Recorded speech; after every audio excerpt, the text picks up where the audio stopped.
My business background is all economics. It's finance. It's capital markets.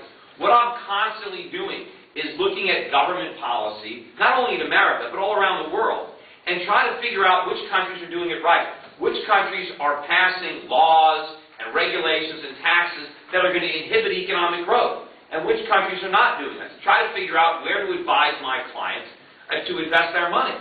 And because of my understanding of economics and the way I look at things from a global perspective, I became very, very concerned about what I saw happening in Washington in around 2002, 2003, 2004. I thought that what Alan Greenspan did and what the government did in response to the bursting of the NASDAQ bubble was completely wrong.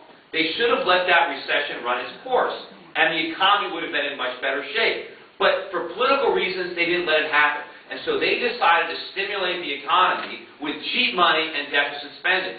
And I saw the housing bubble inflating from ground zero in Newport Beach, California.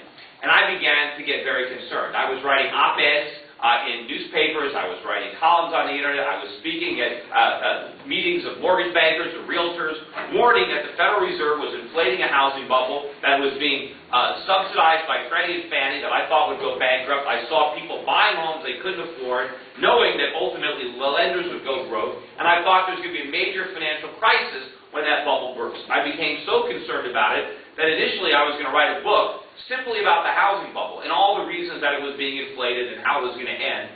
I was going to call it maybe the coming American nightmare or something like that. But I decided to write a more comprehensive book that dealt with the economy in general, so I had just one chapter on the real estate bubble, although I talked about it throughout the book. And that book was called Crash Proof: How to Profit from the Coming Economic Collapse. The book came out in February of 2007. It's since sold over 200,000 copies, despite the fact it's never been reviewed or advertised. And I think it was the best book that was written to predict the events of 2008. And in 2005, I started going on television. I started going on CNBC. I was probably on once a week for a couple of years. I was going on Fox News. I was going on CNN. I was going on Bloomberg. And I was there to warn about this coming financial crisis. I was saying that we were headed for the greatest recession since the Great Depression, and I said exactly what was going to cause it. I talked about the housing bubble and how it was financed, and how when it burst, it was going to bankrupt the financial entities that loaned all this money to people that couldn't afford to pay it back against dubious collateral. And I was very afraid at what the government was going to do, because I saw the mistakes that they made in 2001 and 2002. I knew how they stimulated the economy then and created the problems of 2008, and I was very fearful that they would make the same mistakes. And unfortunately, my fears have now been confirmed. We have made all the same mistakes. Under President Obama and under Congress, and of course it started under Bush, we have done everything again, all the mistakes that we did. We slashed interest rates, not to 1%, now they're zero. And the budget deficits are off the charts. I mean, we saw the graphs not too long ago. I mean, the stimulus under Obama and Bernanke is much, much worse than what we got under Greenspan and Bush. And so they're creating a much bigger problem. And the reason I want to go to Washington is I want to be there when it hits the fan. Because the real economic crisis, it's not in our past. It's in our future. It might even start before the election. You can't really pinpoint it. But it's going to happen, I think, between 2010 and 2012. We're going to have a much greater economic crisis because of what the government has done. See, right now the economy isn't improving. It's getting worse. All we're doing is borrowing more money and spending it.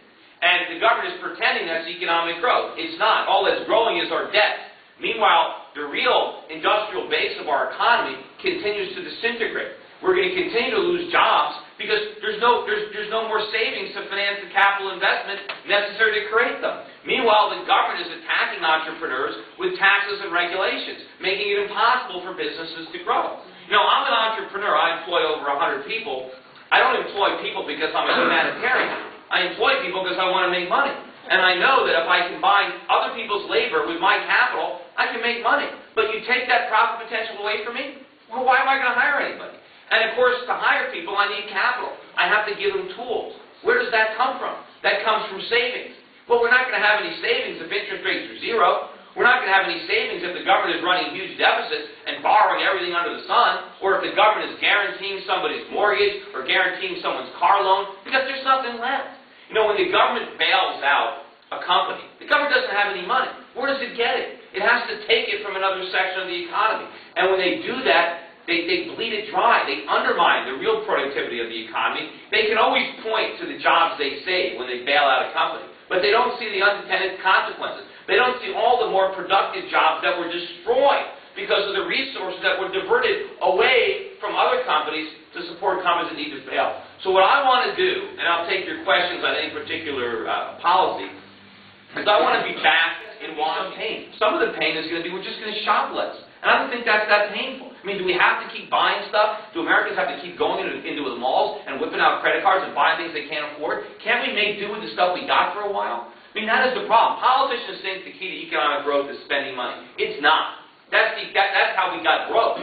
The way an economy grows is you don't spend money. You save money. Because economies grow based on capital investment. Capital comes from savings. We need that. We need Americans to stop spending. We need the government to stop spending. That's the only way business can start investing. And if we want to get real economic growth, if we want real productivity and real jobs, that's what we have to do. Right now, we're living on credit. We're living off the charity of the Chinese and the Japanese and the Saudis. And one day, they're going to come to their senses, and they're going to cut us off, and we're going to be in serious trouble. We need to dramatically reduce government spending. I mean, the government is no different than a family or an individual. Any individual knows if they're broke, right, if they got a bunch of credit card debt or a mortgage and they lost their job and they got to make ends meet, what do? They cut back on their spending. You don't go out to the movies, or you don't take a vacation, or you bring your lunch to work. You find a way to bring into a budget. Maybe you have an expensive car, so you trade it in, you get a cheaper car. You downsize. That's what the government needs to do. We are broke. We are trillions of dollars in debt. We can't afford the size of the government now, let alone to let it get any bigger. The government needs to cut. We need to spend a lot less money. And a lot of Republicans, when they run, they talk about tax cuts. I want to lower taxes. Believe me, no one wants to lower taxes more than me. Half my income is in taxes, and that doesn't even count a lot of the hidden taxes I pay. I want lower taxes. But in order to get lower taxes, we need to have smaller government. Government has to be less expensive. You can't have tax cuts without spending cuts. Any Republican who tells you that is lying. Because if you cut taxes and keep spending, now we have a bigger debt. Who's going to pay for that? The taxpayer. And it's going to be more expensive. Because now we got to pay the interest, or we're going to pay it through inflation, which is even worse. So we need real cuts in government spending. And if we do that, the reward is that we can cut taxes. Thank you. Okay.